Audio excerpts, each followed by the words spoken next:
I joined because I just love being in a team where everybody kind of has the same likes and differences, because we all kind of are nerdy and like to game and have fun.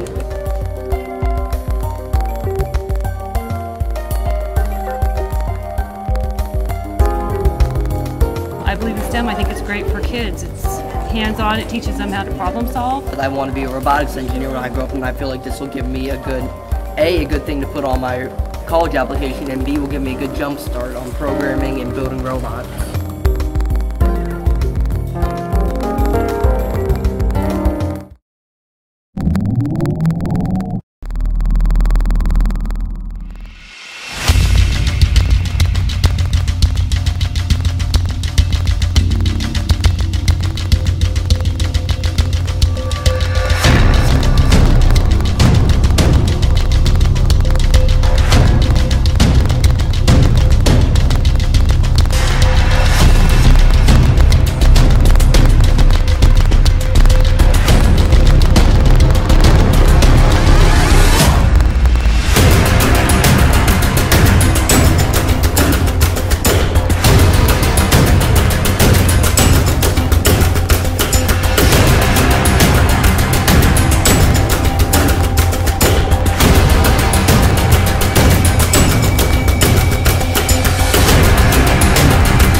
Welcome to LORT Live, Ladies of the Round Table, episode 58.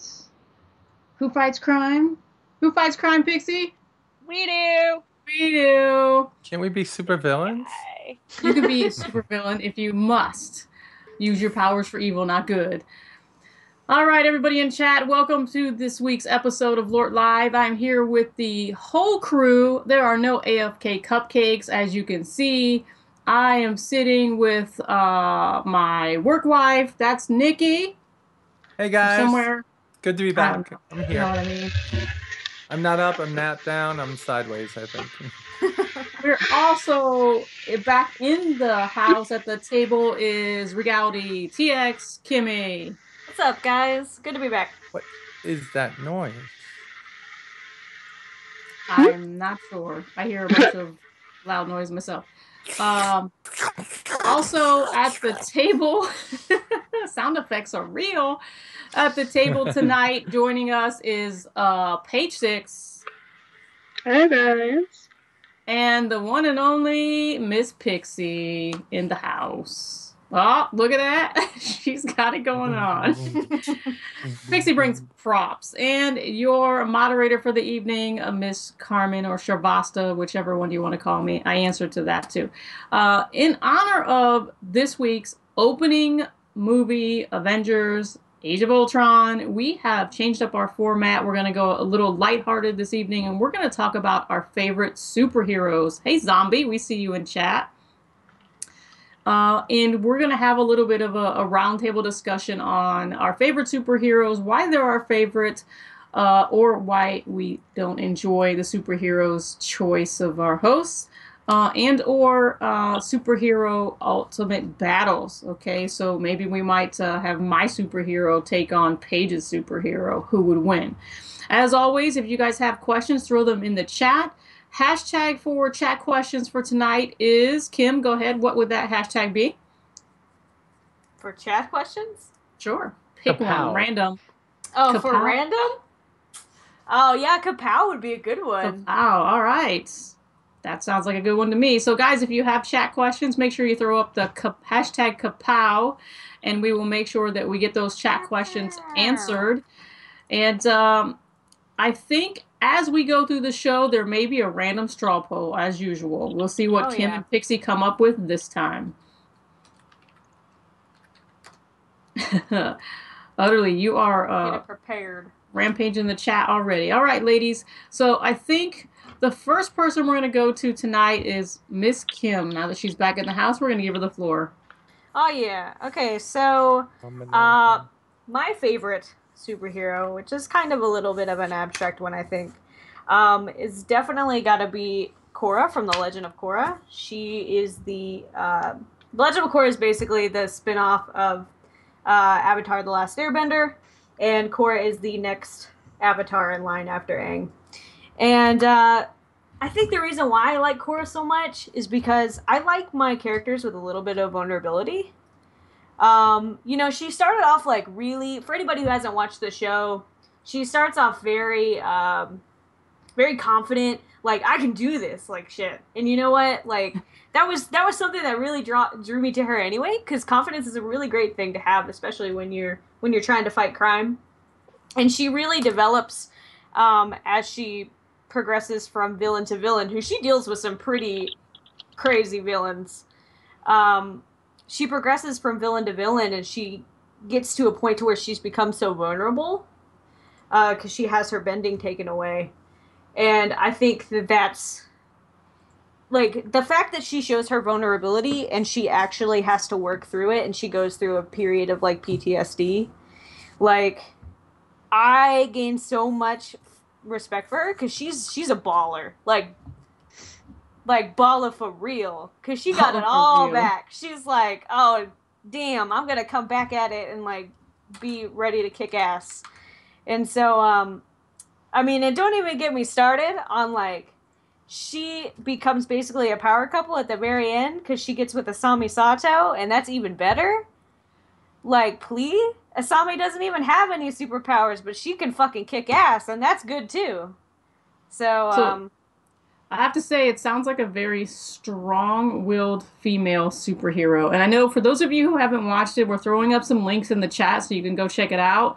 You can always take a look on the Twitter, the social media. I mean, if you just throw up Legends of Korra on Google, you'll see all kinds of stuff. How many of us at the table have watched the show other than Kim? I'm gonna go to Nikki first. Have you? Not heard of it? No, I have not. Well, no, The Last Airbender. My kids watched it, and I was in the room. The first one with Aang, or did they watch the second series? The cartoon forever. Right, and then Korra came. Yeah. Which was new to me as well, because my daughter watched Aang. I mean, the box set we had, and I think she tried to break it. I mean, over and over and over. But it was great because I could sit with her and watch that. So, Pixie, have you watched Korra or any of Korra seasons? No? Okay. Kim's educating us tonight. All right, so 6. What about you? I'm looking it up My now. thoughts on Korra? Have you watched any of Korra? Oh yeah, I love and your thoughts I on love the Korra? last Sure. Airbender series. I was really into the last one too, which surprised me because the first season was a little slow in my opinion. Agreed. But yeah, no, I loved Korra, and I had a lot of fun watching them. The last Airbender I couldn't get enough of when I finally found it. I jumped onto that train a little late. I'm a little bit older than Kim, so I was a little old for when for who they were targeting the last Airbender against. I got into it when they started pushing it pretty hard right before the movie came out. The really horrible M. Night Shyamalan movie. Yes. And then I'm still traumatized. No. M. Night. Oh Yeah, man, that M. Night Shyamalan. Woo! Yeah, I actually went to see that on opening night. Oh God! Oh, did you? I was so really sorry. excited about. I was really You were excited fooled about just like that. everyone else. Oh You yeah. know what? It We was were bad. really excited about either. My kid was like, this is one of the first movies that she actually was like, can we fandango? Can we go early? You know, and this is not a kid who usually wants to do the midnight showing. So it was quite soul crushing. I was mostly pissed that Zuko wasn't hot. I mean, like that was probably the most offensive thing about that entire film. Zuko was not hot. You were like, damn it. Yeah, like oh my god, I had a huge crush on obviously. Zuko. Yeah, no, Korra was great. Korra was interesting too, in the fact that her struggle and her path was very different from Aang's, and the build-up was very different.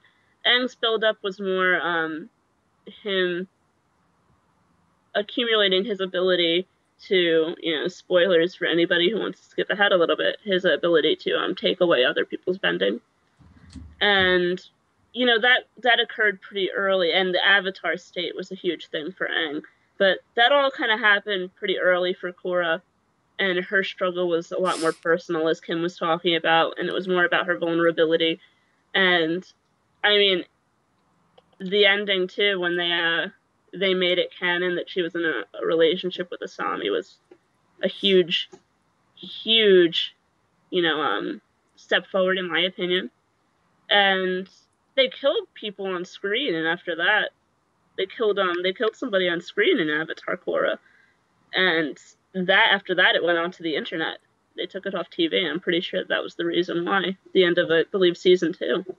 So that was a really that was a riveting cartoon, and the characters are all people you care about or that you really feel passionately about, whether you love them or hate them. And Korra definitely, although I don't think she was the strongest out of everybody in that show, she definitely was a strong hero and a strong character that you cared about. I think that for me, being so sucked into Aang, and I'm not talking about the movie because the movie was a big letdown for me. Where it took like 8 people to move one boulder. Yeah, I was a little upset. And in the show, it was like, and like person could gone, like a fling it, yeah. So my kid really was gravitating towards this. I don't want to say cartoon because when I use the word cartoon, for me, I remember, and I'm going to go back, Nikki, we're going back, Tom and Jerry, the Roadrunner, those were cartoons. Those were slapstick cartoons. Yeah. And Korra and Legend of Avatar are more than just a cartoon, in my opinion. They're almost like short films, animated films, because there's so much depth and detail and storyline in these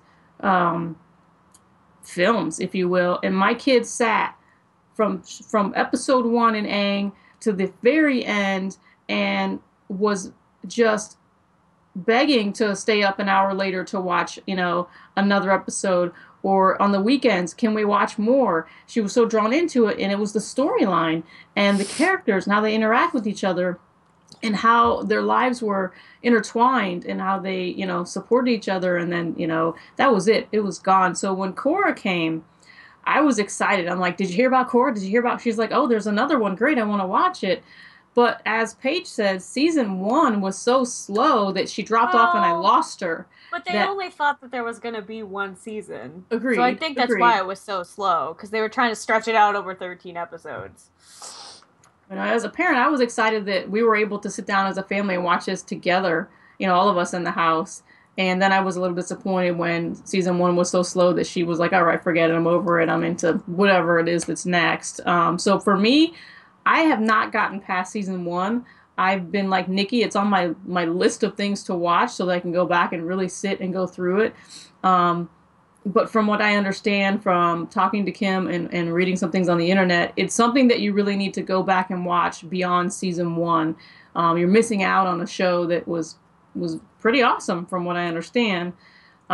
There's some chat questions going up, so I'm going to let Kim and Pixie throw those in. Pixie, you want to go for it? Awesome. Okay, so if we could all have a superpower, which would we have and why? Interesting. So superpower, go first, Pixie. Oh God, crap. That was a bad idea. Somebody else go first. All right, let's Nikki. You Nikki, picked go a ahead. question. Oh, really? I'd love the power of invisibility, so when people ask me a question like this, I could just disappear. Yeah. Kim, what about you? I think this probably has something to do with me being short. I wish that I could have like extendo arms and shit. Like my limbs could. Yeah, I wanted to be like elastic so I could actually get shit. Like I wouldn't even have to move. I could never have to ask Macy to get a soda for me ever again. I could be like, right? Don't worry about it. I got it. There you go. Mostly just because I'm lazy. I think that would be the best for me. 6. What about you? I would be matterless. I would if I could have a superpower, I wouldn't just become invisible. I would be able to move through things and be weightless, almost like an apparition that you can't see. And I would use that to spy on people. Oh, nice. We all have ulterior motives with those superpowers. Yeah, I wouldn't be a hero. I'd definitely be a villain, maybe an anti-hero at best. Yeah, not for anybody else's benefit, just for ours. Yeah, So, I mean, or I would like learn how to wield knives like V. And Pixie, I'm gonna come back to you before I go. So I think I'd probably want elemental manipulation. I find the idea of being able to do almost anything that I want with the weather and with the environment around me incredibly fascinating. Because, like, yeah, you can be matterless and you can move through things and you can spy on people, but, like, I can spy on people by manipulating everything around me to conceal myself. Or I can fly. Like I can control the wind and I can use it to fly. I can use, the rain to make things grow. Like the whole idea of essentially like being able to do everything in the world at once with one superpower is something I find incredibly fascinating. Okay. So before I take my turn, I'm going to tell you what my superpower would be, but I'm going to throw a little twist on, if I had to be able to have the ability to throw a monkey wrench in each of your superpower, I'm going to go with Kim's first. Kim said that she wishes she was be able to be elastic and stretch and be able to get things. And I think for Kim, the monkey wrench in your superpower would be at some point randomly you would not be able to retract back to the normal size. So that arm would just be a little spaghetti noodle for a period of time and then randomly suck back in. So that would be for Kim.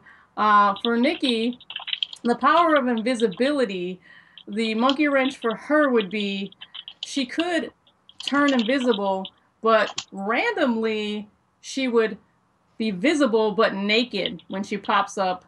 Why is that bad? And not necessarily bad, but if you're at work and you decide to invis and then you pop up, an hour later because you were off maybe on the phone or whatever you're doing, you're naked right in front of everybody. Birthday suit. You gotta in the bathroom stall real quick. Right? You gotta stash something first somewhere. Time. For Paige would get randomly stuck inside the animate object that she tries to go through. So if it's a wall, she might get the arm or the leg just kind of stuck in there. Be a master apparition. I'd be sitting on your dresser saying boo. Pop Oh up, scare the boy. crap out of you. That's the monkey wrench. Be scaring the crap out of Carmen sitting on her Yeah, dress one that would day. work, right? That's what would happen. That would scare me really bad. Ghosts don't me no, we don't do this. And for Pixie, let's see. Yeah, see, I basically picked the ultimate superpower. I think that she would you might have me on that one. She would have, let's see, the monkey wrench would be It's like Mother click. Nature. Mother Nature would Think wreak click. havoc on you. So when you attempt to change the weather or whatever it is that you're doing, you might have the reverse effect by causing catastrophe amongst us humans. So for example, you think you're Well, going I to make it mean- rain because it's a drought. You want to be very helpful, but no, you made a flood. God damn it. Because it's Pixinator. She just wreaked havoc on shit. Noah's got to make the freaking ark now. No one's going to make the ark. That's right. My superpower would be to be able to read people's mind, have telekinesis. But the monkey wrench for myself has always been that I could read your mind, but then I would blurt out whatever it is that you happen to think because I can't contain that thought to myself. Well, So- and think about it this way too. Like, do you really want to know what everyone thinks all the time? I would be able to have to. I mean, hey, the monkey wrench could be I couldn't control it. I can't tune everything out. But if I wanted to go in, I could go in. Call you Google. Yeah. I don't know everything that's going on. Google. Yeah. Oh, we got another chat question. What did we think of James Spader's performance as Ultron? Has anybody seen that yet? I haven't Let's seen it not yet. talk about it yet. I'm going on Sunday. I'm going to Awesome. see it tomorrow. Yeah, I'm Okay. taking my I'm the only boys one on who saw Sunday. it out of everybody here. It'll be a Well, while. that's before I fine. get We'll to talk see about it next week Yeah, or the week after. I'm not going to be able to see it for at least the first 2 weeks. However, we can recap as a table when we do. I think a good 3 weeks out. Everybody, we won't be spoiling it for anyone. I think we can all be in agreement. What do you guys think? We'll talk about that.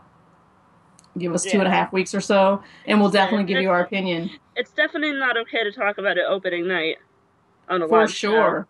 For sure. Yeah.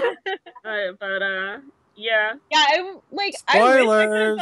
I wish I could have gone to see it like on Thursday night because a lot of movie theaters do like the early midnight release. But like, thank you. Apparently, there isn't one around here that does that. So like, Oh, boo. They stopped doing the midnight releases after the Dark Knight Massacre.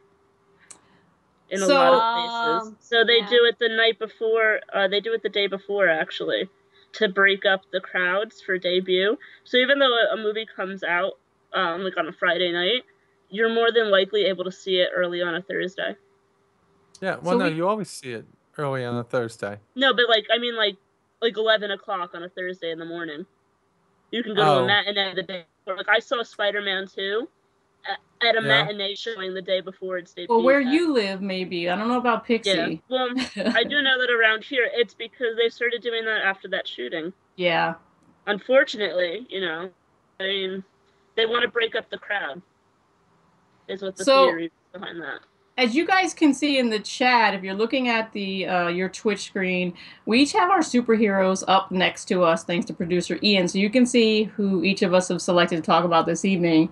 And it should come to no surprise to anyone that Pixie decided to talk about Thor, right? If you didn't know, well, you've been under a rock because she loves some Thor. So we're going to move on to Pixie and let her tell us why. Was she in Adventures in Babysitting? Oh, okay.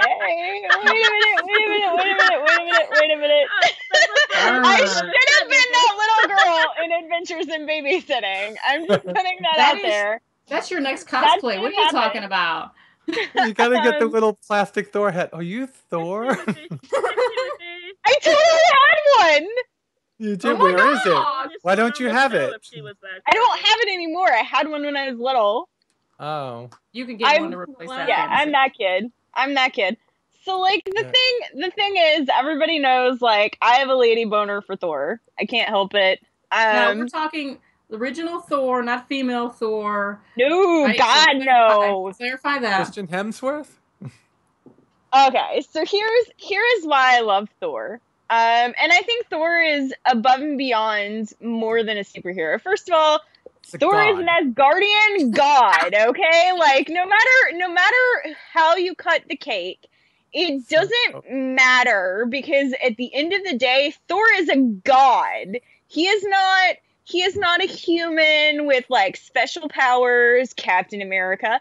He is not a human in a suit. Thank you very much, Iron Man. Like he's not exposed to gamma radiation, Hulk.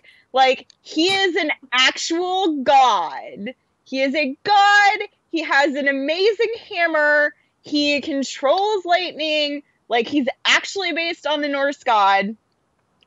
And the thing with Thor is Thor has this like amazing honor code to me.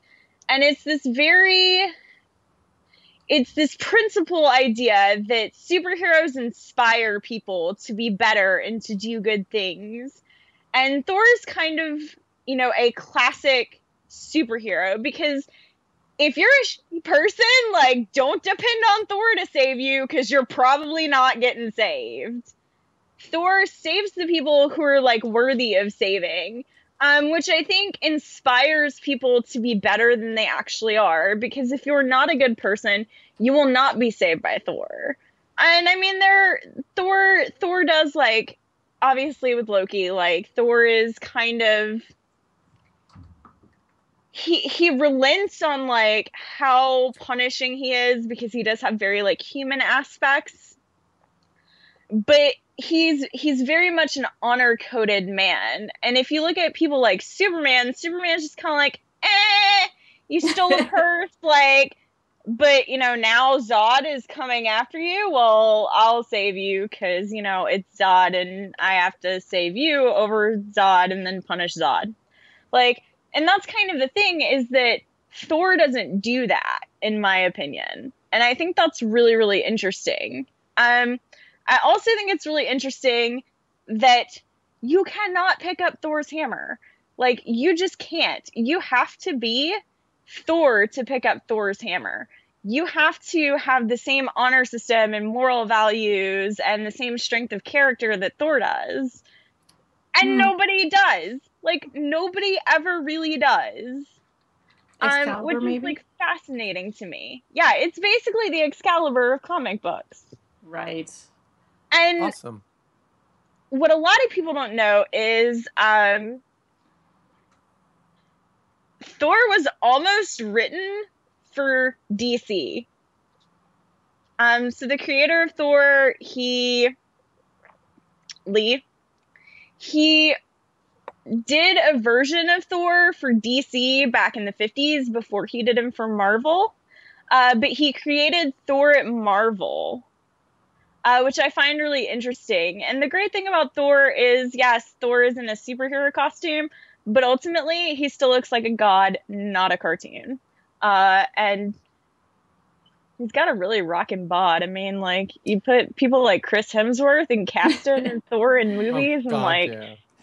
you're, whoo. While she's doing that, I'm going to throw it over to Nikki, who was co-signing that last comment. And then Pixie, keep an eye on the chat because you got a lot of people responding to that. So I picked Captain Marvel because I didn't want to go for the everyday, Batman, Superman, Hulk, Avengers. And it's because she's going to be joining the Avengers at some point in the future, and they're going to have a movie for her. But, Captain Marvel was 6 different Captain Marvels in the Marvel series. Did you know that? The latest one, Carolyn Danvers, was started in, I think that's her name. It was started in 2012. She's gorgeous. She flies airplanes. She's smart, and she's got superpowers because she donned a special suit. But, I mean, she's just awesome. And I'm dying to see the movie when it comes out, and she should be in the movie that comes out after this one, which we all know is going to be the demise of the Avengers. So I'm really psyched about this. And if you've been able to pick up the comics, they came out earlier this year. Last year, and they're volume 2 this year. they're on the Marvel app on the iPad, or I'm sure it's in the Android too. The first series is actually pretty cool. I've read through it a couple of times, and I started to read it through again now. It's giving that real true female superhero for Marvel, which like we do have Black Widow, but we really don't have a strong, story around her right now. So they're going to spend it all on Captain Marvel because she's supposed to be an integral part of the Avengers at some time in the future. So pretty cool.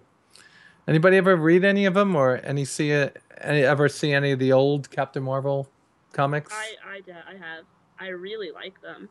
Yeah. And I love her new costume. I love Yeah. when they gave her the flight jacket.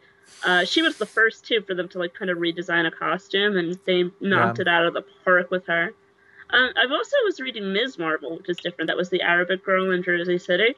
I don't know if you've given that a chance. One. That one, that one turned out to be fun. And the Ms. Marvel series I like a lot, and I am excited that they're giving her attention in the other media because I think that she deserves to be more popular. Right. Now we don't know which one they're going to pick for the Avengers because the Avengers was actually the second Captain Marvel, which was a police lieutenant that I guess she was a descendant of Captain Marvel, who was a Kree on Earth. So we don't know which way that they're going to go with it at this point. We don't know what the storyline is. If it's going to be Carolyn Danvers that is in the in the actual Marvel comics right now, or if it's going to be something totally different. But the comics actually have a lot to do with. She actually meets up with Star-Lord and the rest of the pack of fun people from the. Oh, I'm so sorry. I'm so tired from working for like 7 days straight. But I'm very excited about it. I'm sorry if I'm losing energy here, guys. It's okay. It's all right. Yeah, I feel like a superhero now with what I've gone through in the last week.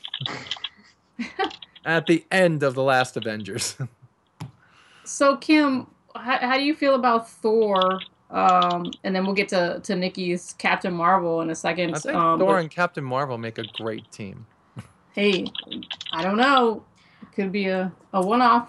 Well, I will have to agree with Pixie. I fucking love Thor. Actually, Macy and I get into fights all the time about if Thor or Captain America is better because she likes Captain America, and I said, "Okay, you're wrong. Like, there's nothing to it. You're wrong." And she'll try to come at me with it. I'm like, "Don't even." Isn't he the only other superhero that could pick up the hammer? No, there's two that have had the hammer. There have only ever been 14 other people besides like the actual Thor to pick up Thor's hammer. Some of them eventually became Thor. Captain America picked it up once during a battle when Thor was basically dead because they were fighting Seth, the god of death. Basically. So Captain America kind of became Thor during that battle and then was like, obviously that was reneged because it's Captain America and screw that guy. Hey! Yeah. I always come after Macy. I'm like, don't even come at me with that. Don't. Just Steve Rogers. Uh-oh. Always. It's been brought. Go ahead. Hey, he made a better Captain America than he did the Human Torch. That's for sure. True. Yeah, I will agree. Oh my god, I forgot about that. It was so forgettable when somebody was about that. I was like, oh yeah, he did, didn't he? Flame on! Yes, you're right about that. Yeah, it was so forgettable. I couldn't even remember. But yeah, I will have to agree with Pixie on the Thor things. Like, Thor's just awesome. Like, please, do we need any more of what Pixie already said? Because I'll just repeat it. Well, I don't know. Are we unanimous so far? What's the chat say about Thor? So people are talking about how Captain America obviously did pick up Thor's hammer. But like, yes, there have been fights between Captain America and Thor where Captain America has won. But the thing is it's not necessarily about who wins the fight. Because like if you think of some fights, like Batman and Superman have fought quite a few times, and it's kind of like 1-for-1 for the most part. But like Superman could pick up Batman and fly him into the sun and be like, swag! And he does it. Like it's not necessarily about who wins the fight. It's about why the person lost. Well, on that That's note, what I think the the loser chat always says. the chat is heated up for a battle of the hero selection between the hosts. So we're gonna throw up the straw poll. I think maybe Kim and Pixie, you might have to decide. Should we do a straw poll on Well, who you would gotta be talk the about victor yours first. who would be the victor out of the ones that we have selected, maybe. But you know, I'll leave it up to the two of you. We gotta think about what the straw poll is gonna be. The victor. Okay. I'm gonna go with Paige next. Captain Marvel could turn into pure energy. Nobody could hit her. My character absorbs energy. That's like her thing. She'll absorb energy until she dies. In fact, she has. For those who don't know who your character is by the image that Ian has up there, go for it. Killer Frost is my character. Because, I was doing a lot of research because initially we had a different format right before the show, and I was doing research on some DC policies, and one of the characters that was coming up in my research was Killer Frost because she's on the Flash show, and there's a lot of controversy that I'll probably get into next week more, so we can focus on that properly. But I always liked Killer Frost. I read DC for the villains more than I do for the heroes. So tell us who Killer. Give us a little bit of background because I know Kim is. She's getting there. Give her a second. I love her. She is this character who, in her first incarnation, was locked into a cryogenic chamber while doing research. She was a scientist. She's brilliant, and she was a good woman. And she was turned into Killer Frost. She survived this infusion, and she ended up needing to feed off of energy to live. So she would initially accidentally kill people because she needed to drain their energy, and that kind of made her an interesting character in themselves because she wasn't intentionally a villain. And then she ends up meeting her nemesis because she emits so much energy that Killer Frost is drawn to her and wants to drain her. And I think that she's almost tragic, but because she's Killer Frost, she's so cutthroat and cold that she's completely evil. And I love that. I love that dynamic. I do, and I think that it makes for some really interesting storytelling. And in all of her incarnations, it makes for some great stories, and it makes for some great dynamics, and something where you could almost love a character, or you could totally love a character without having to like that character. And that's something that you see in like the Joker. That's something that you see that you don't get too much in villains or in heroes. They're normally kind of cut and dry one way or the other. And I love that about Killer Frost. And I think that her being on the Flash is going to... Oh my god, I hope that's not a spoiler for people. But she's going to be on the Flash. And, well, yeah, she's one of... Like, she fights... so her, like, main villains, or her main heroes that she fights are Firestorm, Batman, and the Flash. So you see her a lot in those. But I mean, like, I'm sure that there's a lot of people who watch The Flash, or who might even watch the show, who don't keep up with the comics. But, either way, she's going to be on the show, and there's some controversy behind that, but she's really cool. She's just a really cool character, and she's a villain because by nature she has to be. And I think that that's something that really makes you think. Like, she literally needs to feed off of life to survive. And that's something that everybody has to do, but she has to feed off of people. And I think that's such an interesting dynamic. I really do, and it makes her almost lovable, or it makes her something that maybe you think is an abomination and needs to be removed.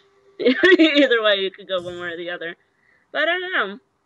Either way, she'd kill all of your people because she would drain their energy, and I win. I win, ladies. Oh man! So everybody has a weakness. There you go. Yeah, she actually the first incarnation died. Now, she drained too much energy. Yeah, so do you like Crystal Frost, Louise Lincoln, or Caitlin Snow? Like, which version do you like the best? Good question. I'm most familiar with Caitlin Snow.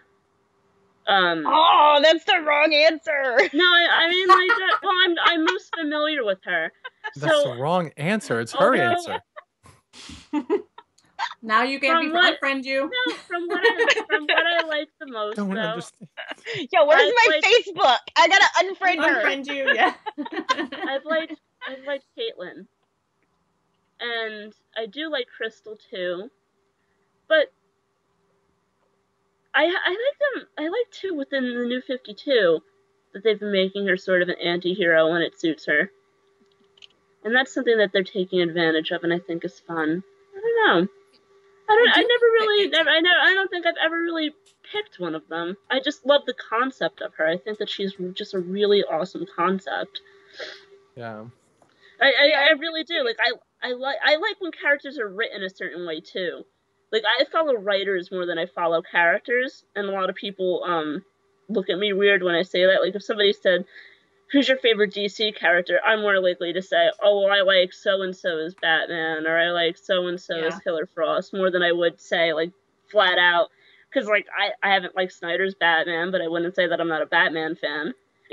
Like, it's so that's always interesting to me, and it always makes me think too much, and we're going to run over if I really go into that. So, the one thing I love about the table, and when we do this, and we have these types of conversations is, when you guys answer why you like something or why you're into something, it's not just because of the surface information. It's because something you gravitate towards it, something pulls you towards that, and there's more to the story than just, it's just a game that I like to play. I'm sure we all have those games or those comics, those things or TV shows especially that we watch that are mind-numbing, that we watch it just because it's crap TV. But overall, all of us are very selective in what we play, what we watch, and what we spend our time in, because we don't have a lot of time to be leisure, if you will.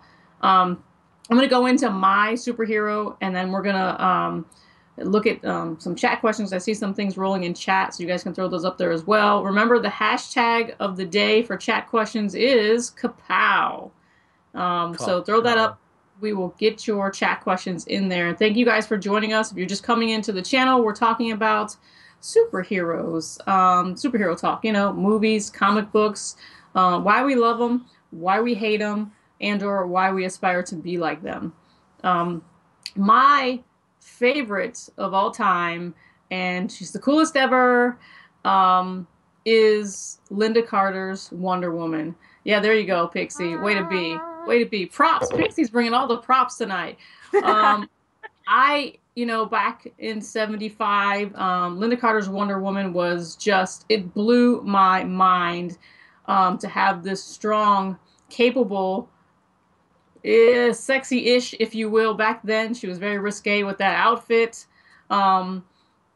Taking on, fighting crime with her bulletproof, what are they called? Bracelets, and her belt, her strength-giving belt, and her magic lasso that's truth-telling. I mean, come on. And running around in that, I don't even know what to call it, body suit, diaper looking, with the boots. I don't even know. I mean, back then you couldn't show too much. You had to cover all the cheeks. But I just thought it was amazing that she had these powers, but then she was a normal person during the day, and she was secretive, and, it was like being a spy. And back then we didn't see shows like that. So for me, she will always be the upper echelon of female superheroes in my life. And I could never see Linda Carter as anyone else, and I've met her a couple of times, and every time, whether words come out of her mouth or not, I am just starstruck and just geek out. I can't act right around her because she was my childhood fantasy of that capable woman that I'm hoping that all of us can be inspired by. So for me, she whoops all ass because she was the first and always will be the best. So done, brushing it off. I mean, I don't know. I like the fact that, because I really like Wonder Woman. I like the fact that her and tools she's a princess, are, damn it. well, Come yeah, on. like her tools are, they're not exactly normal, but they're very obscure. Like the lasso of truth, like that is, it's kind of weird. I mean, when you really think about it, like, here, let me hog tie you so you tell me all your dirty little secrets. Because why not? Why not? And then she's actually a princess from Yeah. Themyscira, like, and Amazonian she princess? just literally kicks butt. Physically Like, kicks ass. yeah, like, Hand to hand, come man. on. Oh my god. Let's she not got even great talk about her jewelry. kung fu crap-tastic Right? days. let's not even go there. But she's awesome. I mean, you gotta admit, for what it was, the invisible plane and all, it was pretty awesome show. Back then, what Spider-Man, the original Spider-Man came. Way back. Yeah, way You back. need the way back machine to get there now. Doodaloo. But that's my favorite, and I know there's some chat questions. I know people are hating on my Wonder Woman, Linda Carter. I see you guys. But before we get to those, though, what do you think about the new movie coming out for Wonder Woman? Didn't Do they you walk agree? off- It's not coming out They anymore. canceled No, they again. walked off the set. Again? They did? Second freaking director to walk off the set. One of them Yeah, being apparently it's difficult. Well, Maybe they the need to get thing Linda is- Carter to direct the goddamn Joss movie. The thing Whedon is I think it's of, more than difficult. It's impossible. I think the thing is, in all honesty, making a Wonder Woman film is very hard.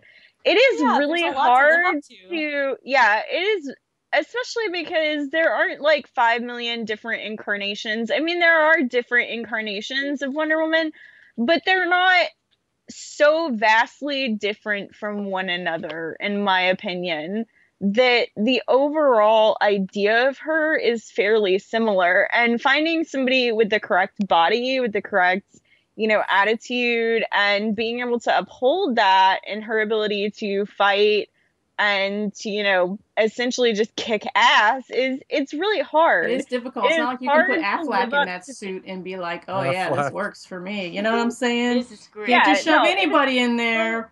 Yeah, I mean, it's like George it's like Clooney Batman. and be like, Yeah, We were talking about what I wrote about that from the first article for you, Carmen. Was about the Wonder Woman article, and what I said in the article was that they should make Wonder Woman's movie like they do Thor movies, because like Thor, whenever I think about Wonder Woman, I think about Thor. I think they're very similar the way that they're written, and they are. They have the best stories are the otherworldly stories, the Asgardian, the Themyscira, the in space kind of stories, and I thought that would tie great with Superman. I have a signed, Wonder Woman Superman cover. I love Wonder Woman and Superman, and I love that they can have these otherworldly adventures that are not tied to what the Avengers are tied to. They're not tied to what Batman would be tied to. They're completely on their own, and they could be taken in really fun, really fabulous directions. And Wonder Woman, the director that just left was, if I'm not mistaken, a Game of Thrones director. Yeah, this one was, and the first one was Joss Whedon. Yeah, I think that he's still a little DC curious, if you ask me. But I don't know. Let me somebody tweet that out. So that's gotta get a hashtag on we it. don't know. So the question is, Carmen, DC Curious has got to be a hashtag, because I love that. Go ahead. Did you because I know you like Wonder. Like, were you into like Xena and the Yes. Justice League cartoons? Yes. Xena Warrior Princess is like Xena Warrior the Princess. real life Awesome. Wonder Woman. That woman too, that stunt woman from Xena, is also the same stunt woman that Quentin Tarantino uses all the time. It's the same woman. I forget her name. She's fantastic. And Brendan Fraser playing Xena on Saturday Night Live was a trip. I mean, I think that the movie, you're right, Pixie, it is difficult to make because there is only one interpretation of Wonder Woman. And it's a solid line of who she is, what she represents. And, I mean, the storyline can be broadened a little bit, but you don't have that much flexibility as a director to kind of go left of center and really, you could really F it up. I mean, it's not like, and I think that, again, maybe Linda Carter should be on set in directing. I don't know. It would make things a lot easier in my life if they were both married together and this movie was made in you know, that premise of having someone who played that character, is iconic in that role, and at least assisted in helping them get this off the ground and in the direction that would be awesome for us geeks and nerds to be able to see this come off the page, you know, to marry the comic book, the TV show together to make this fabulous movie, which is all what we want, right? We want to see this strong female character somewhere, whether it's Wonder Woman, you know, gosh forbid the female Thor gets a movie before Wonder Woman does. I might just stroke out, you know, or Captain Marvel, whoever. We want to see somebody represent appropriately in the storyline that we've all read somewhere. You know, at least keep it a little in the guidelines of what we all know. Not make up your own fucking storyline. I mean, I think but DC loves to do that.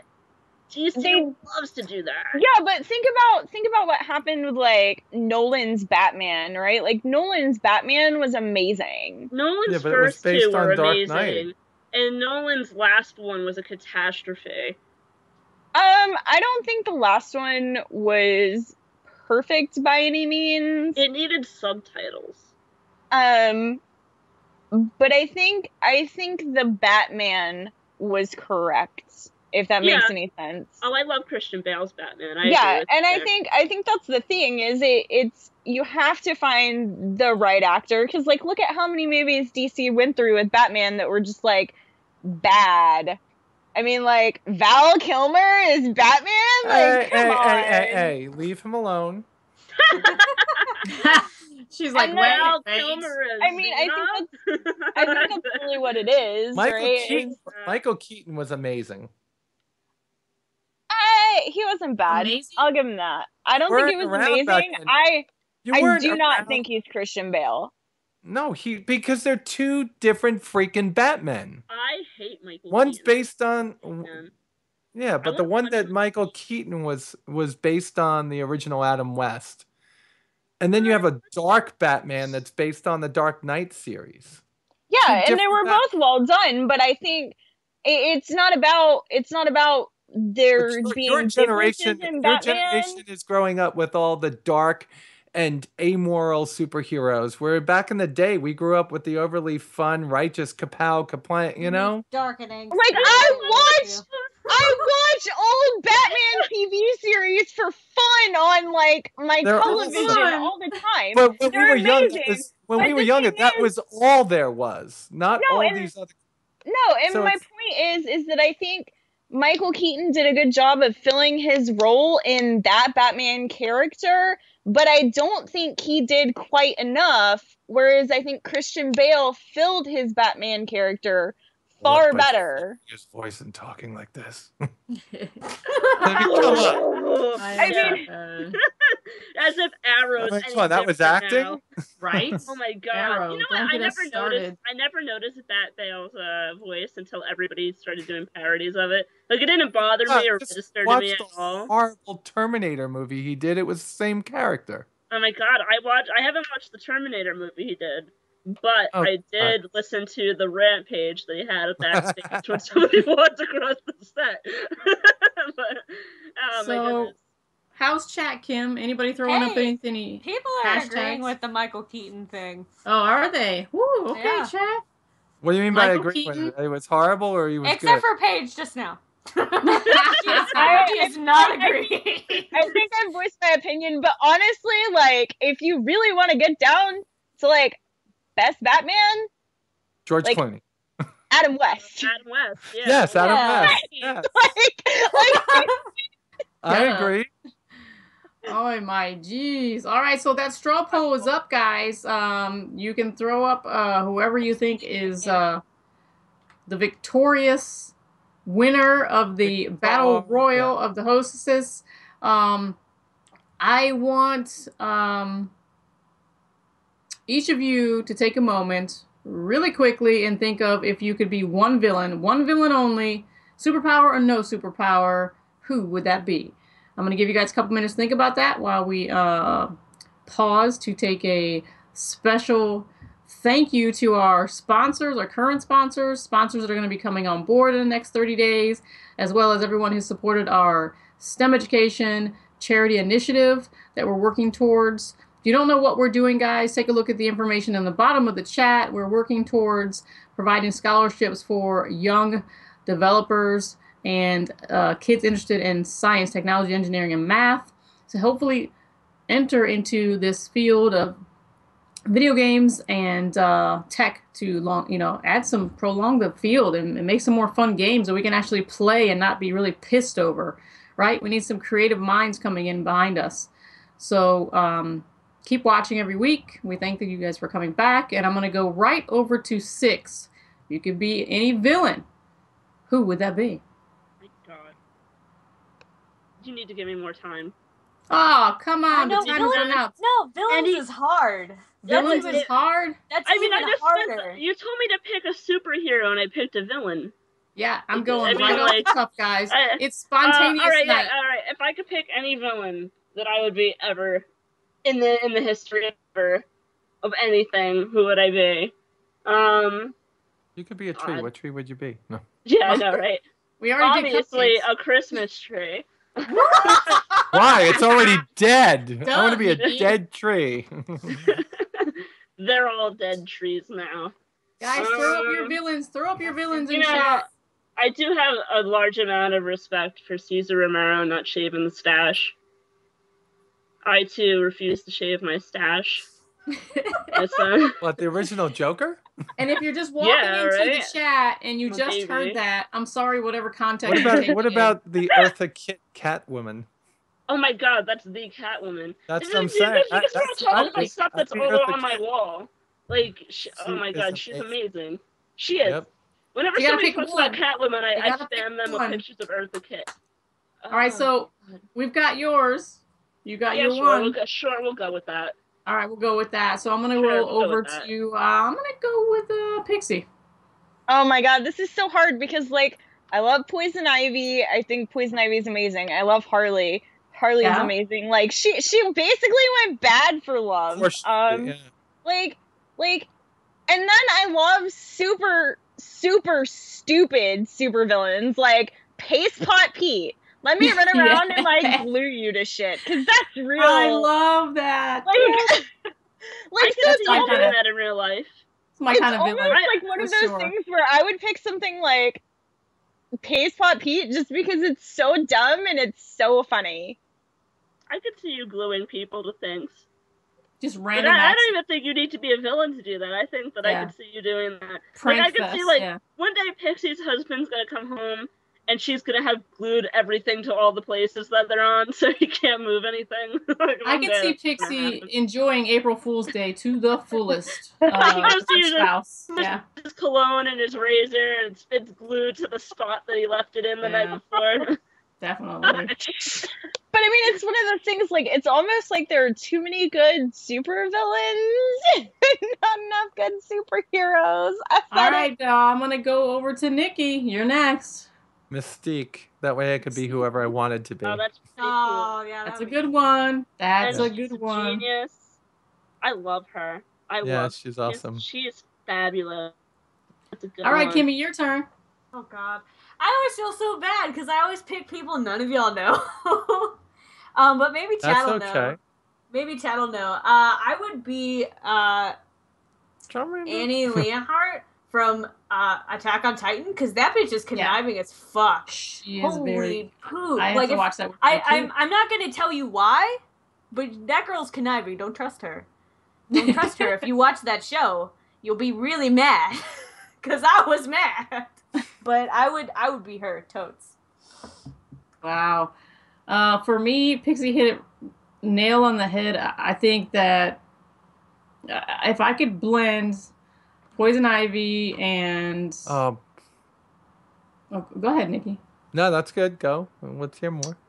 I could blend Poison Ivy and Crazy Harley together to make one villain. That would be for me. But I mean, since I have to pick one, I'd have to go with Harley because she is off the wall, batshit crazy, but so intelligent that it's almost like she has a thought process to a method to the madness, but you know she doesn't. She's just scrambled eggs over there, so it all is just so organic that it's brilliant. So I think that, and she does what she wants, just hell on, just whatever, you know. So that would be for me. You know, if I had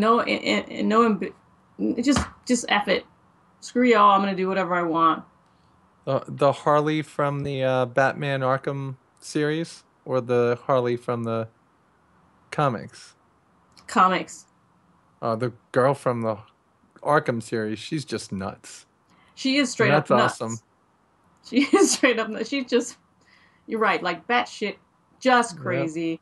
Yep. And Yeah, there's something to be said about that kind of crazy, right? If I was a Harley, I'd be the one that dates a gay autistic man, like in the animated series. It's your story, I baby. It is Gay your story. autistic man. Clearly gay autistic, that Joker. So he's on him working on his stuff, and he doesn't want to sleep with her. It's tragic. Tragic. Harley is the best in Suicide Squad. Bam! I And like now her you in know why I Suicide love- Squad. Oh, can we talk about? I don't like her. Are they her still doing solo- that Now movie? you know why I like the Louise Lincoln version of Killer Frost, because she was Yeah, in she's Suicide in Squad. Are they doing Suicide that Squad movie? was good. But yeah, oh my god. Suicide that movie Squad? is being made solely to sell costumes. Wait, That movie is not getting canceled for anything. That's gonna be Wait, one. That's gonna be made just so that people can sell costumes for Halloween. Go ahead, Kim. Like, on its own. Do The we want to talk merchandising. about the Jared Leto Joker that came out recently? Sure. It rolls into what we're talking about. Go for it. They released a picture of Jared Leto as the Joker, and a lot of people are giving it a lot of flack because they don't really much care for it, because he's all like tatted out, and a lot of people are like, nah, I'm not for it. He's got like a forehead tattoo. I haven't seen it. That, I'm gonna that look. he's not gonna have the tattoos. No, that was not. Yeah. that was a Yeah. marketing ploy. Probably because everyone reacted very badly, and DC does that. They were like, no, no. Oh, I no, did see that. I didn't know that's What they're what it gonna do was. is they're going to pull it, and then they're gonna coyly release a statue of it. A year later is what DC is gonna do. Oh, nobody liked this. Let's make it a statue and sell it for a couple $100. You guys, Yeah, how do you no, guys that feel really about wasn't- Jared Leto as Joker? How do you guys feel individually? Let's go with I don't Kimmy know who first. it is. You know, I think that he could do a good job, but I just really don't know about. I don't know. I'm kind of on the fence about it. There's just there's like a place that you have to get to when you play Joker, and I don't know. I don't know.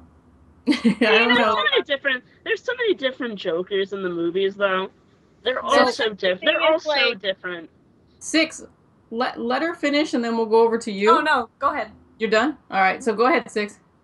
No, I'm just saying that, there's just every Joker's very different. There's not really, I don't know, any film or cartoon incarnation of the Joker. They're all so wildly different that it's not like comic Joker. And I like that they kind of have fun with Joker. You can pick a favorite Joker and still be all right with watching a movie with him in it with a totally different one.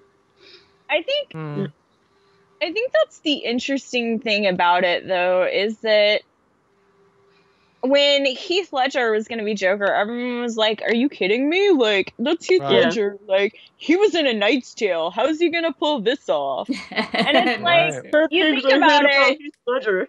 yeah, like, you think about it now, and, you know, your most iconic Batman is Adam West. And when you think of the Joker, for a lot of people, you think of Heath Ledger. Yeah. So it's one of those things Mark where Hamill. it's, Jack Nicholson. Mark Hamill. I His think voice that is always that has to stuck in my do head. with just Heath Ledger's death in general. I mean, I think some of that has to do with how well Heath Ledger seemed to embody the role of the Joker. Because for me, he seemed legitimately batshit crazy. Oh, I have He to say, seemed Sheba like Baby says he nailed it, and I would agree. I would agree. Yeah, he nailed I that agree. role. He did nail it. he seems like he was on like Xanax before the movie, and he was like, YOLO, we're gonna flush these for this role. Like that, and that's kind of why I think it's going to be hard for Jared Leto to like measure up. I don't think that he's gonna be bad. I Yeah. just think there's a high likelihood he will fall short. I do like that Jared Leto is kind of one of those crazy little emo boys that are, you know, like twig skinny and super pale and basically look like they're dying. Because that's kind of how I think of the Joker when I think of him physically. And as much as, you know, people complain about typecasting, I think typecasting can be very useful if I don't feel like the person and the way they're going to act the role is going to be, you know, as good as their look is for it. What do you think, Nikki? I see. Pixie said it for me, and that's nobody knew that Heath Ledger was going to be good, and I don't want to give an opinion, right? Because to me, it's like the Joker. Like when she started talking about Cesar Romero, that's the Joker I remember, and then it was Jack Nicholson, and that was the one that was great, and then it was Heath Ledger. So I don't know. I don't know. You make got to art. see what it's like. What? Let's make art, gentlemen. Yes. Welcome to the museum. Yep. I listen to that way too often. Gentlemen, let's make art. Yeah, I'm like you guys. Four-year-old age. Yeah, I don't know. I mean, it's not really a big deal to me. I've never been a big DC movie person until the Nolan Batman, and you know, for me, they all just left me feeling flat, you know, until those came out. So I'm more interested in the comics when it comes to DC than the movies. With Marvel, it's the opposite. The movies are wonderful and the comics are good, you know. With DC, the movies are good and the comics are great. You know, so and the cartoons are wonderful. So It looks like we got some chat questions rolling in. So Pixie, if you want to pick one. I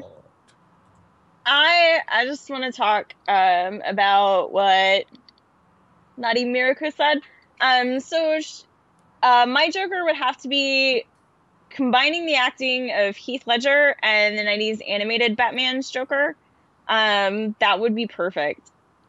I kind of agree with that, actually. say that again. Kind of.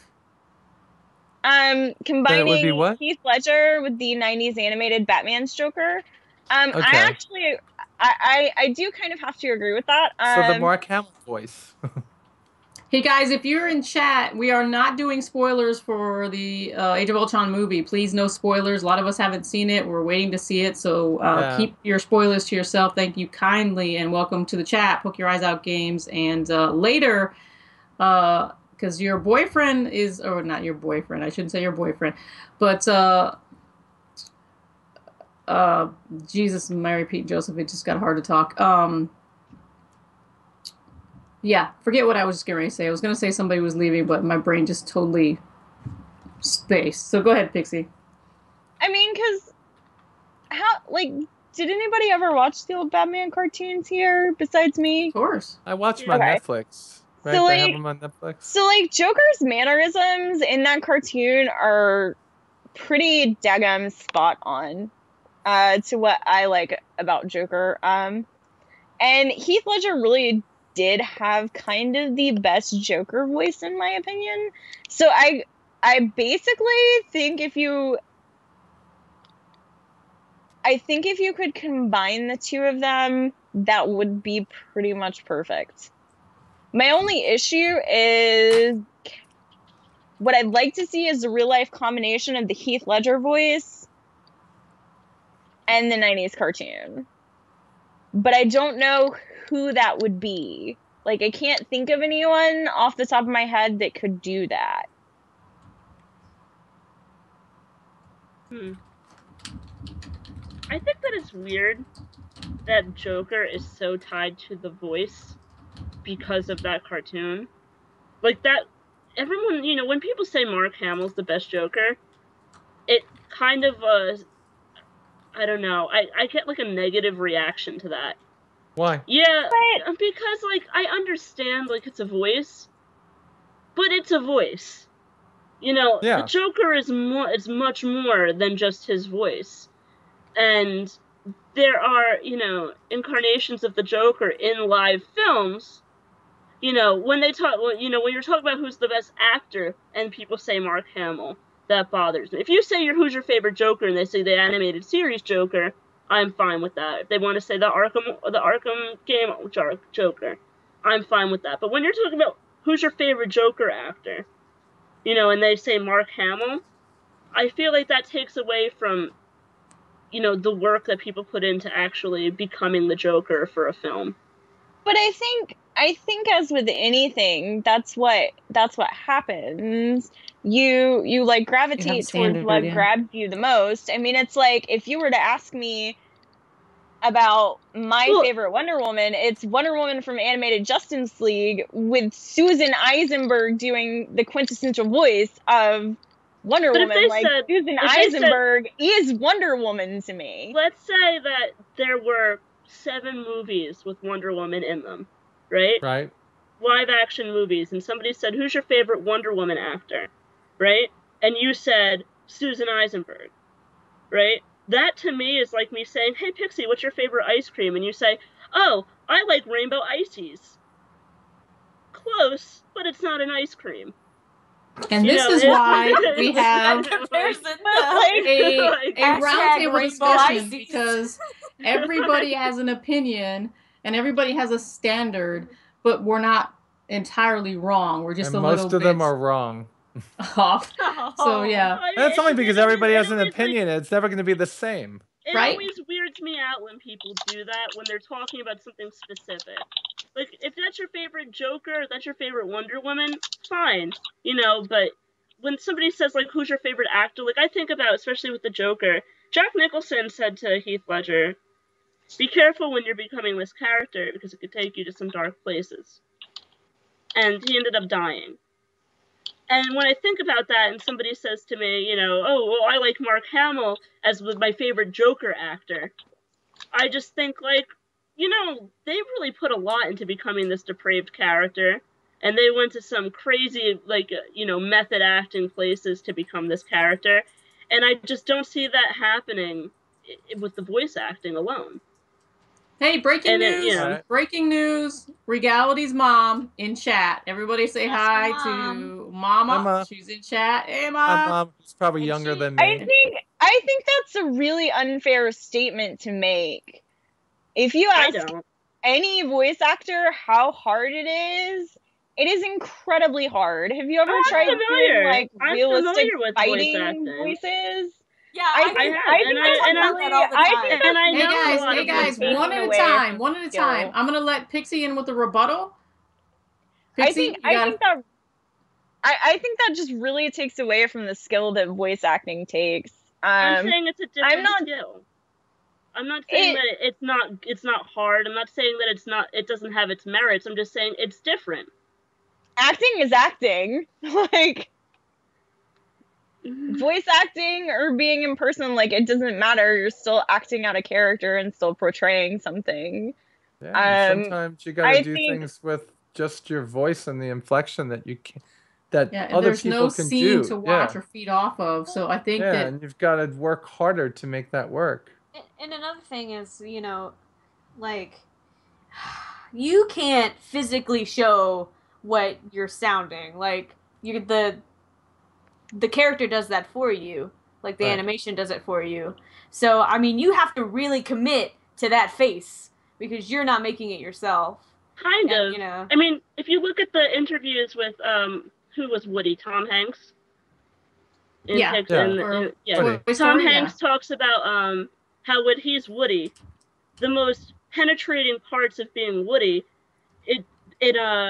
were the parts where he wasn't talking, were the parts that it was all the animation and the looks in their eyes, you know, in one of his interviews. And he was saying that it felt hollow to him because he wasn't able to act those things.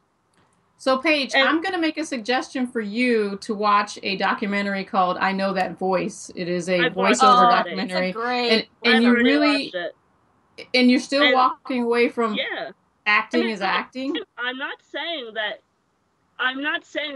voice acting has no merits. I'm not saying that it's easy. I'm just saying it's like ices and ice cream. I think that it's different. And when somebody asks you something specific like that, I don't think that it's necessarily interchangeable. So you're saying and that I think that in some ways, it can be harder. Because Mark has done voiceover acting versus a Heath Ledger who's done the acting of Joker, you think that they're two different categories, what you're saying? To compare the two are apples and oranges? When somebody says that to me, it's like I'm not mad at them. It makes me like, shrug at them. I get that. You know, it's like, okay, that's not really what I asked you, but fine. Each his own. Well, I think that as a geek, nerd, or blurred, or whatever you want to call yourself, someone who loves pop culture and all these things we're talking about, if you're going to come up to somebody and ask them that much of a generic question and you know that you're talking to another fellow geek, you got to be specific or you're going to get answers like that. Just saying.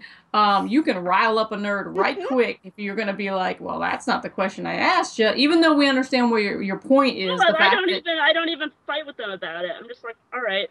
Of course. Yeah, I mean, if that's how you feel, like, I don't really care. I'm probably just asking you a generic question because I don't know you very well anyway. But, yeah. Oh, man. So the chat is picking up, and I think that everybody is kind of interested in the conversation we've had. There's some yays, some nays about this topic. Voiceover acting. I mean, if you haven't seen that documentary, that is an awesome one to watch. There's some great things in there, some things maybe you didn't know, and some opinions about the people who actually do this for a living, and they can share how trials and tribulations or how difficult they feel it is doing this, and they're really not making a bank. There's some people that are tremendously talented and have been doing this for years and are matriarch and patriarch of the industry, and there is no comparison to their voice, and you know who those are. And if you haven't watched it, I would suggest it. I think it. Have we all seen it? I've seen it. Nikki, you seen it? Nope. But I will now. It's good. Paige has seen it. I think it really is. Most of us have seen it. I've watched almost every documentary you could throw at me. I watch documentaries all the time. Yeah, me too. Yeah, I love them. So, ladies, that brings us to the straw poll. I think that who's beating who? We we have a poll. We didn't forget about it this time. We did not forget about it last week. We're like, beep. Thor has got 7 votes. Cora's got 3 votes. Killer Frost has 2. Captain Marvel has 1, and Wonder Woman has 1. All right, so looks like the clear-cut winner is. I voted for Thor. I didn't even vote. Well, it's too late now. I mean, I wouldn't even if I could. It's like the real Thor election. Is the winner of the straw poll, and Pixie comes out on top with her little look. She brought props. Next time we'll know better. So Pixie, go ahead and tweet that you're victorious if you must gloat, young lady. But that's going to wrap up the show for tonight, episode 58. Thanks for joining us. And next week, go share and tell your friends. We've got the voice of Claptrap in Borderlands, Borderlands 1, 2, 3, prequel, Borderlands in Space. Claptrap Trap is Claptrap. David Eddings is going to be joining us next week. Same bat channel, same bat time, 9:30 Eastern, Friday night. We will be here with David Eddings to ask him some hard-hitting questions about what's going on in the industry and some slapstick questions. Maybe we'll get to interview Claptrap himself. Who knows? So be sure to hit that follow button down there if you haven't hit it. Be able to retweet some of those tweets that we're going to be tweeting coming up this week. We may be doing some Twitter giveaways with David. It's going to be a rip-roaring good time.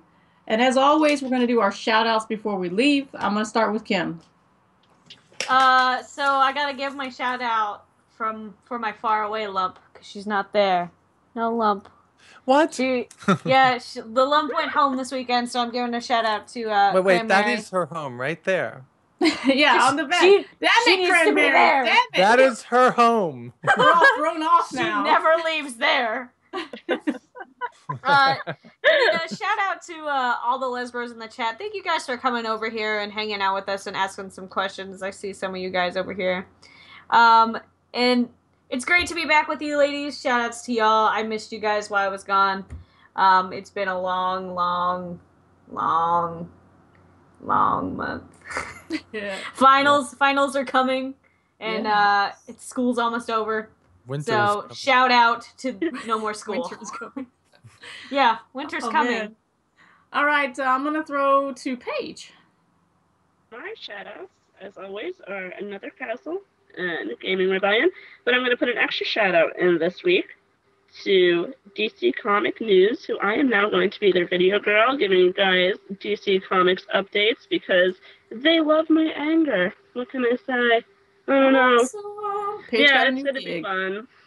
It's going to be fun. So where is there a Twitter or a Instagram or a something that they can find you over there? Well, DC Comics News is the main site, dccomicsnews.com. And I'm going to be on the YouTube channel, and then they're going to be putting posts through the main page. So you'll be able to sub through the YouTube channel. We have, oh my god, I don't even know how many thousands of subscribers on the Tumblr. And it's kind of cool because I announced it, kind of quietly with my friends. But they went and put my picture up and stuff and said that I was going to be doing, the show, the web show. And some of my friends who were following them already were sending me, screenshots of it. Like, oh my god, congratulations, blah, blah, blah, which was pretty cool. Because I didn't even tell them, and they found out that way. But, so that's Awesome, going to be fun. congrats. Thank you. Throw it over to Nikki. All right, just a couple of things. Remember, May the 4th be with you is right around the corner, Monday. And because of that, every single Star Wars game you could have thought of playing is going to be lower price wherever you can find them, whether it be Aspire, Game Center, I think is one of them, and then, of course, Steam. So go out there and go out there and get it. Shout out to all you girls. I'm glad I'm back, although I might be disappearing every now and then since I'm working Fridays now. And big shout out, and I don't know if any of you have seen this, to Kit Harington, who plays Jon Snow on the Game of Thrones. He was on Seth Meyers in the last week or so, and had me rolling on the floor. You guys got to go look at his interaction with Seth Meyers and the little skit they did. Thanks, everyone. Awesome. And Pixie, shout outs for you. So shoutouts to Madura Bro. Shoutouts to Bay Thor for winning the Superhero Thunderdome. We all knew this was gonna happen.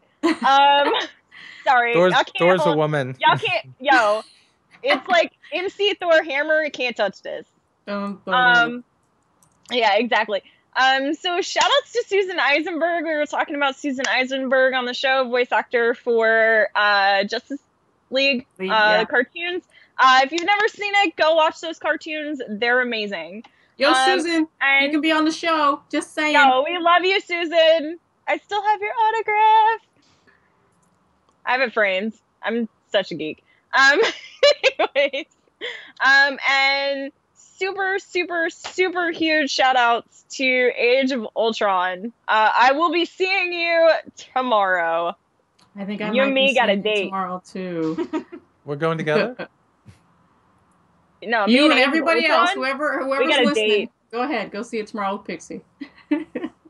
I'll be up there. Chattanooga, or is that's not Knoxville? I don't is it? know. I don't know where it is. Where? Chattanooga, Knoxville, Nashville? No, never mind. Who cares? Never mind. We don't say my online. my shout outs are going out to you ladies because we have a Rolling full to house, Vermont. no AFK cupcakes.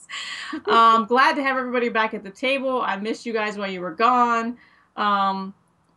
Producer Ian back there, big shout outs for last minute show shuffling that was pretty awesome. I also want to give shout outs to my friends over at Game Dev House and Circle 5 Studios who are rocking behind the scenes and working on some projects hard and heavy to help us out with our charity endeavors. And my last and final shout out is going to go to Think Outside the Box, my robotics team that I coach. Your big debut at Indie PopCon is coming up. I believe in you kids. You guys are going to do great. I know you're a little nervous, but I think that cosplay that you're putting together is going to bounce the nervousness right out of you guys. So keep up working on your costumes. I can't wait to see what you guys are doing. And all you parents that are allowing us to take your kids across state lines, I promise we'll bring them back everything intact. They'll be all right. So shout outs to Arcade Android who left early. I apologize for the brain fart. I was trying to say goodbye to you and I totally lost my train of thought. All you people that are coming in chat that are noobs, and welcome to the table. All right, guys. This is Ladies of the Round Table. Lord Live. Free comic book day. Tomorrow, May 2nd, every year is Free Comic Book Day, guys. Marvel is actually putting out a blank issue of one of their future comics, and you're going to be able to fill in the bubbles with whatever you want. I'm looking forward to grabbing that.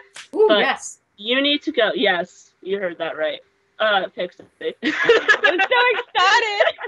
But this is really cool because not only do you get to go and pick out some free comics, they're not as good as last year in my opinion. There were some really nice ones, but there are some really exciting comics, some great sneak peeks. There's things for children of all ages. There's things for adults. There's things from every publisher, as long as your comic shop has Six, purchased if you had to suggest one comic for us to pick up out of that stack. Oh, the Marvel one.